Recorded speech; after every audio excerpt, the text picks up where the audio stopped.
Hello students, welcome to my channel.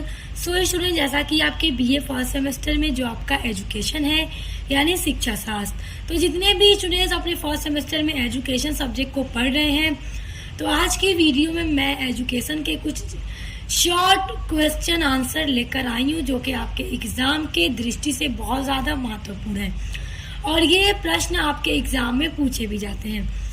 तो आज के वीडियो में जितने भी मैं आपको वेरी शॉर्ट क्वेश्चंस बताऊंगी, उसके साथ साथ उसके आंसर को भी बताऊंगी ताकि आपको पता चल सके कि इस क्वेश्चन को आंसर को किस तरह से एग्जाम में लिखना है।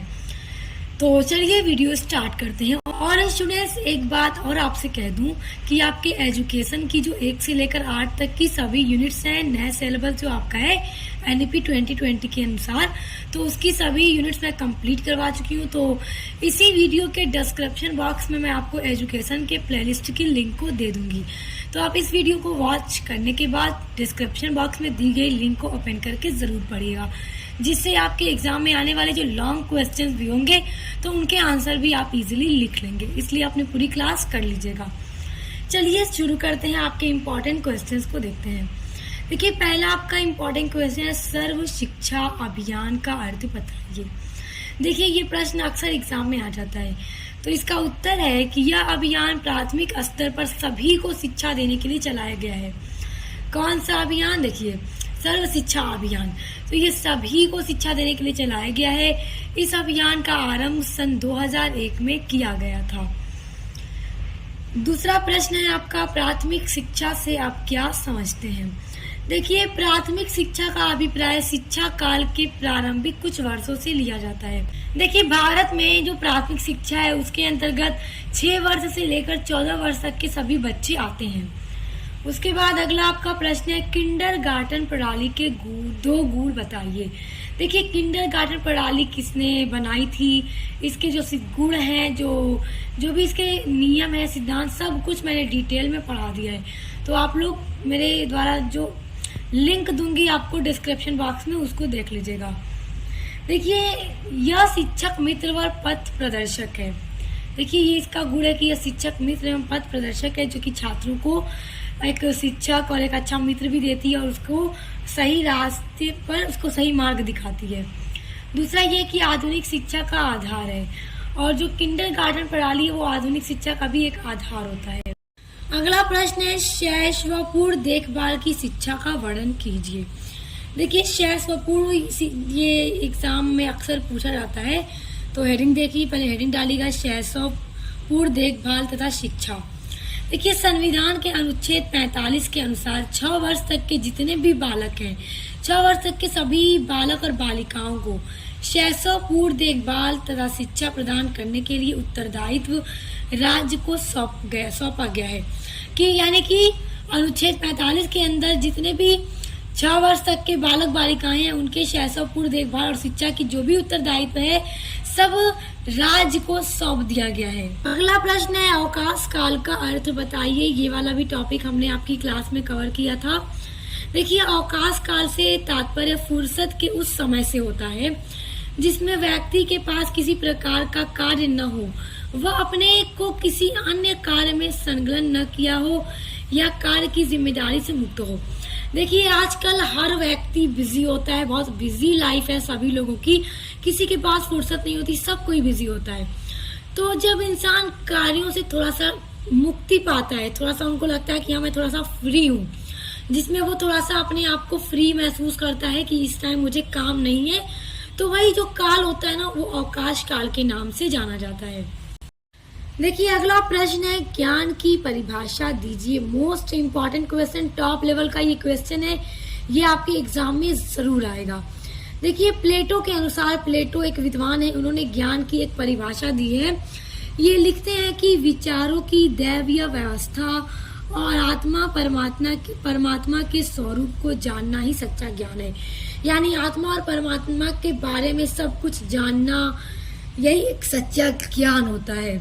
ये किसका कहना है? ये प्लेटो का कहना है। तो देखिए, अगर आपके एकदम वेरी शॉर्ट में पूछ दे ज्ञान की परिभाषा, तो आप इसी तरह से प्लेटो की ये डेफिनेशन लिख दीजिएगा। अगला प्रश्न है, यूनेस्को क्या है? इस पर तो एकदम टिक लगा लीजिए, ये बहुत ज्यादा इंपॉर्टेंट क्वेश्चन और ये अक्सर एग्जाम में देखने को मिलता है और ये प्रश्न आपके भी एग्जाम में पूछा जा सकता है। देखिए बहुत ज़्यादा इम्पोर्टेंट है कि यूनेस्को होता क्या है। देखिए अंतर्राष्ट्रीय स्तर व संयुक्त राष्ट्र शैक्षिक वैज्ञानिक एवं सांस्कृतिक संगठन, जिसे संक्षेप में यूनेस्को कहा जाता है। इसका गठन अंतर्राष्ट्रीय अवबोध कायम करने के लिए किया गया है।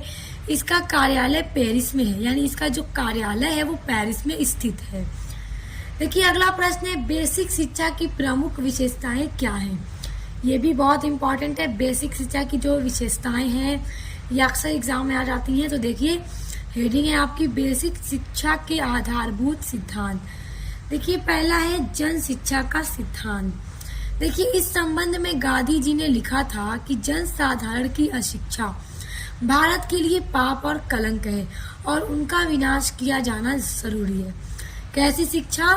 देखिए जन साधारण की जो अशिक्षा है उनका भारत के लिए पाप और एक कलंक है, इसलिए गांधी जी की तरह कहा गया कि इनका विनाश किया जाना जरूरी है। अगला है कि अन्य देशों की भांति गांधी जी ने 6 से 14 वर्ष तक के शिक्षा को अनिवार्य एवं निःशुल्क देने पर जोर दिया है। यानी कि 6 वर्ष से लेकर 14 वर्ष के जितने भी बालक बालिकाएं होंगी उनकी जो शिक्षा होगी वो अनिवार्य शिक्षा होगी और वो निःशुल्क होगी। देखिए आपका अगला इम्पोर्टेंट क्वेश्चन है, नई शिक्षा नीति और प्राथमिक शिक्षा की विशेषताएं बताइए। तो देखिए नई शिक्षा नीति 1986 ईस्वी के अंतर्गत प्राथमिक शिक्षा के सार्वजनिकरण की बात कही गई है। तो जैसे कि इसमें पहला नई शिक्षा नीति में 2 बातों पर विशेष बल दिया गया है। अब वो 2 बातें कौन सी हैं, ध्यान दीजिए। पहली बात यह है कि 14 वर्ष की अवस्था तक जितने भी बच्चे होंगे बच्चों हेतु सार्वजनिक शिक्षा की व्यवस्था की जाएगी। दूसरी की प्राथमिक शिक्षा में गुणात्मक सुधार होंगे। तो नई शिक्षा नीति और प्राथमिक शिक्षा की ये विशेषताएं आप याद कर लीजिए। ये वेरी शॉर्ट में आपसे पूछेगा तो बस आपको इतना ही लिखना होगा वेरी शॉर्ट में। अगला आपका प्रश्न है, शिक्षा का शाब्दिक अर्थ बताइए। देखिए शिक्षा ये बहुत इंपॉर्टेंट है और शिक्षा का जो शाब्दिक अर्थ है वो आपके पेपर में हर हाल में पूछेगा। शिक्षा क्या होती है इस सब के बारे में पूरा डिटेल में पूछता है। और ये देखिए वेरी शॉर्ट में, लॉन्ग में भी आपसे पूछ सकता है। और मैंने पूरा जब आपकी क्लास में करा रही थी एजुकेशन की तो सब कुछ मैंने डिटेल में एकदम सब कुछ पढ़ा दिया है, तो आप लोग देख लीजिएगा प्लेलिस्ट को ओपन करके। देखिए शिक्षा शब्द संस्कृत के शिच धातु से निकला हुआ है।